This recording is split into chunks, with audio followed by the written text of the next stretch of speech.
Attention.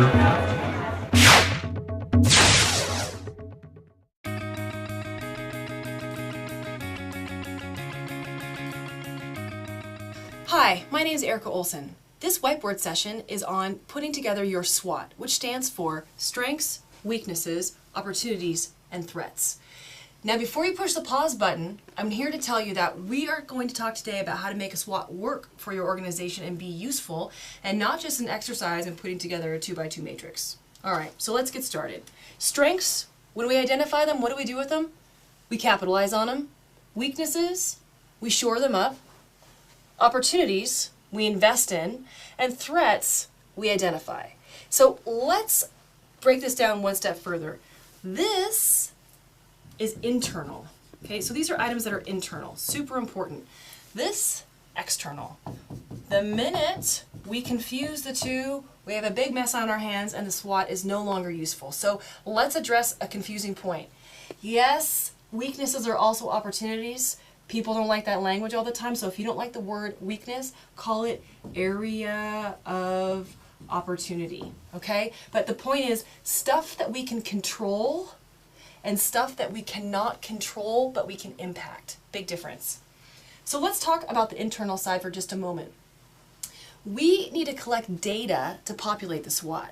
We can create it on our own on the fly, but you know, that's kind of like putting a strategic plan or a strategy together in a vacuum, so I don't think you should do that. We want to get information into the SWOT based on customer feedback, your surveys, focus groups, however it is that you gather that, employee information via an employee survey, and we're looking for things such as specifically capabilities. What capabilities do we have that are strengths or weaknesses? Resources, money, brand, building, assets, that type of stuff that we have or don't have that are working for us, and processes. Things that we do, those internal processes that we do that are either great or not great. For example, a lot of times people think a weakness is communication. Communication, of course, is a process. Kind of a nice way to think about that, ends up in the weakness box. Let's move over to opportunities. External, what are we looking for? We're looking for secondary data that tells us something about our environment. Okay, what are we talking about there?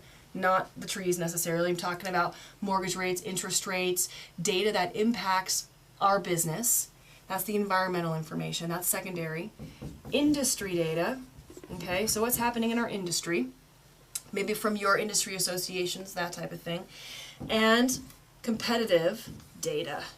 Okay, all of these are secondary data sources. For the most part, sometimes people hire out obtaining competitive data, that's up to you, but for the most part those are secondary data sources. The other thing that does go over here as well, however, is some customer feedback, which would be primary data, right? Stuff that we collect ourselves that deal with maybe opportunities or threats and are not necessarily related to some things that we're doing internally.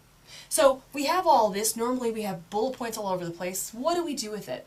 Well, we want to actually take this information and create a list of ideas that we would then drop into goal statements. Okay, so this is, again, big pet peeve of mine. We go through this whole exercise of putting a SWOT together and we do nothing with it because we don't know what to do with it.